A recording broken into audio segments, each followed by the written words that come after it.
sentados aquí. Vamos a iniciar con el doctor José Ramón Armas, por favor. Gracias, Alejandro. Buenos días. Estoy muy contento de estar acá, es la primera vez que estoy en la Facultad de Filosofía, me da mucho gusto. Y agradezco mucho pues, a Alejandro, a Ramón Landaverde. Además, veo aquí muchas caras conocidas, amigos. Y me da mucho gusto, pues, sobre todo porque desde hace 15 años que doy clase en el posgrado en Derecho de esta máxima casa de estudios. Siempre hemos abogado por estrechar lazos con la Facultad de Filosofía. Alguna vez hemos hecho alguna cosita pequeña, bueno, con Alejandro hemos hecho varias cosas, y estamos pues siempre intentando buscar estos espacios. Para nosotros son oro sólido. Y yo pues bueno, voy a hablar sobre una cuestión muy digamos que a mí me ha interesado en los últimos años y que apunto ya desde ahora es una construcción totalmente colectiva, nosótrica, o sea, es decir, en la clase pues vamos diciendo muchas cuestiones como una especie de mapa mental, de lluvia de ideas, yo lo llamo una cartografía. Entonces utilizamos esta metodología de tipo seminarial, y pues los estudiantes de la maestría van generando pues muchos conceptos, muchas ideas que después yo pues voy incorporando, pero por honestidad académica pues reconozco que muchas veces pues, las hemos ido generando en colectivo. Y me refiero justamente a dos cosas que son importantes a apuntar, ¿no? Yo voy a hablar sobre el necroestado, pero incluso este concepto o esta idea de necroestado la generó un colega que ahora está haciendo su tesis de doctorado, y leyendo, digamos, lo que yo había escrito, pues él decía que había que ir un poco más allá en esta cuestión. ¿Qué es lo que yo he escrito? ¿Qué es lo que anticipa esta idea del necroestado para ir concretamente al punto? Bueno, pues de alguna manera yo he ido poniendo a esta clase pues una directriz o un camino que pues después se va nutriendo con otras ideas. La idea que yo noté en el derecho es que bueno, había una actitud muy poco crítica. Yo doy la clase de filosofía del derecho, entonces por eso vine muy a cuento, digamos, que estemos participando aquí en esta actividad. Y yo notaba que bueno, pues la filosofía del derecho es una antifilosofía, o dicho de otro modo, la filosofía que nosotros proponemos es antifilosófica, porque la filosofía del derecho pues de lo que habla es de confrontar normas, de ponderarlas, de derrotarlas, o sea, es decir, habla de la crítica a un diseño pues que incluso muchas veces es solamente escrito, ¿no? O sea, incluso todavía se llenan la cabeza los abogados diciendo que eso es práctico, y le llaman caso práctico, cuando están constantemente pues discutiendo solo sobre argumentos, solo sobre enunciados normativos, por decirlo de un modo.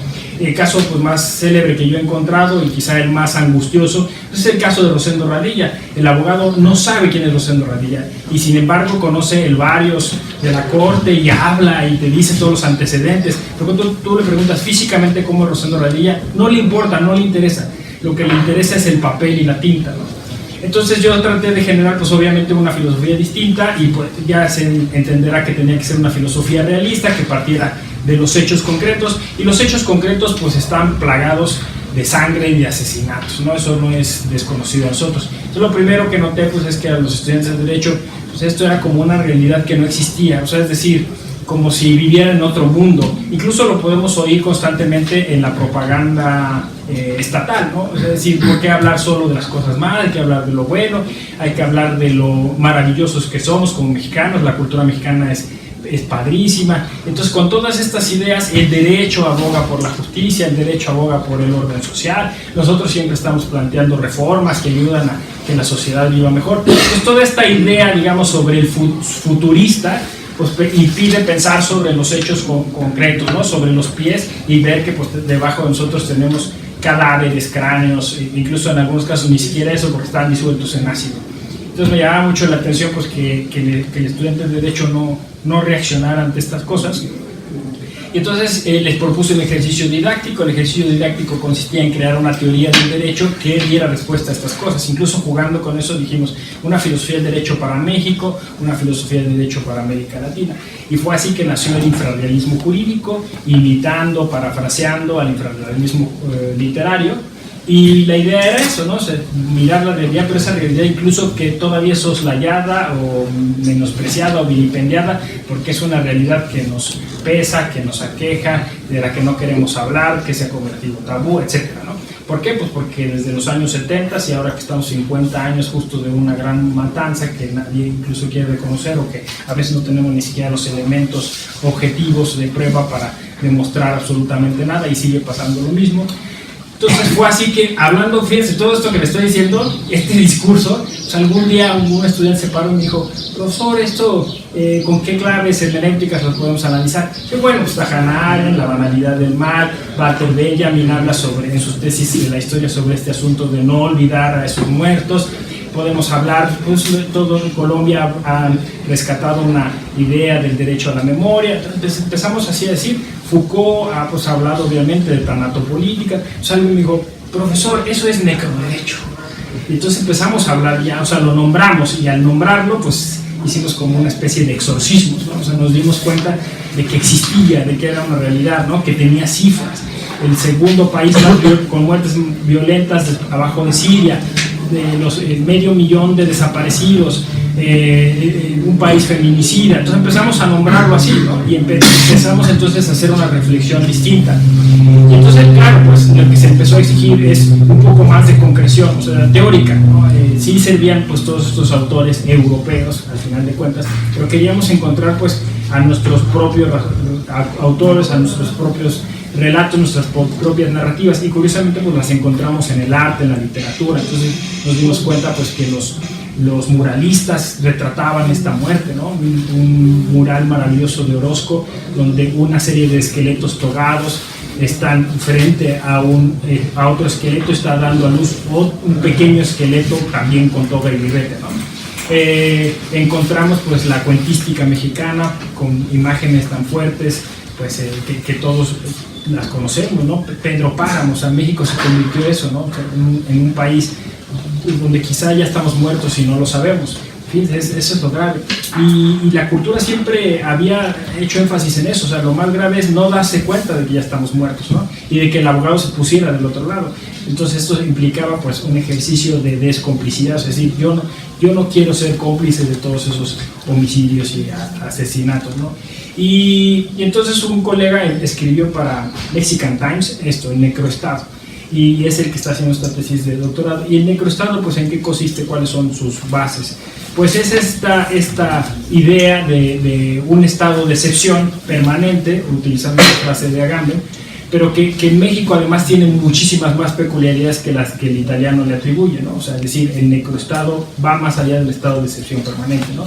Porque el necroestado además involucra el asunto del cinismo, digamos, ¿no? O sea, es decir, de la negación, de hablar de que al contrario vamos mejor y estamos generando instituciones y el Estado constitucional de derecho, y ya nos vigila la Corte Interamericana, hicimos una reforma en 2011, o sea, todavía es más perverso, ¿no? Porque con esos elementos vamos generando un discurso que va ocultando pues toda esta realidad. Entonces el necroestado es el que sabe que se dieron estas muertes, sabe que seguirá habiendo muertes y pues ni siquiera lo quiere, digamos, hacer explícito, ¿no?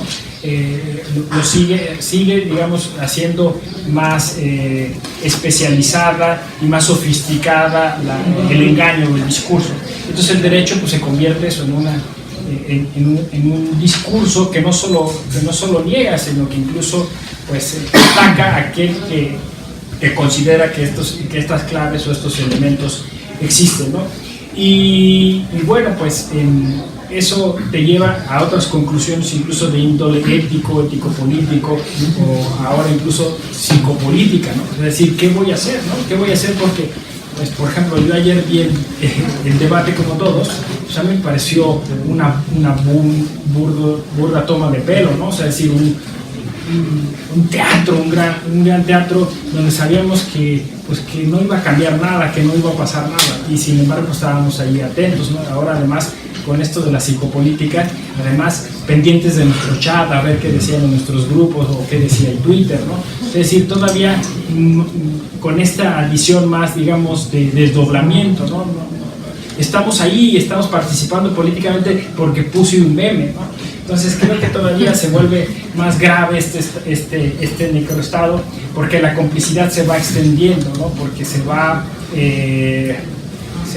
uno despersonalizando, y esto pues genera al final de cuentas pues que no tengamos ni siquiera la sensación de que hemos tocado fondo. Eso es lo más grave, o sea, ni siquiera eso, o sea, porque yo les diría, ya tocamos fondo, ahorita vamos para ahí.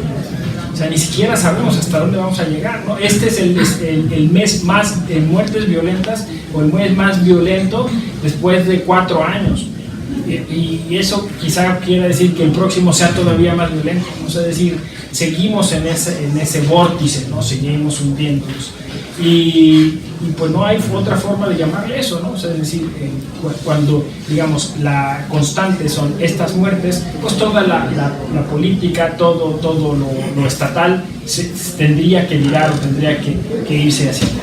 Bueno, pues estos son como un preámbulo, y lo dejo así en la mesa para estar a sus órdenes, poder discutir igual con los colegas.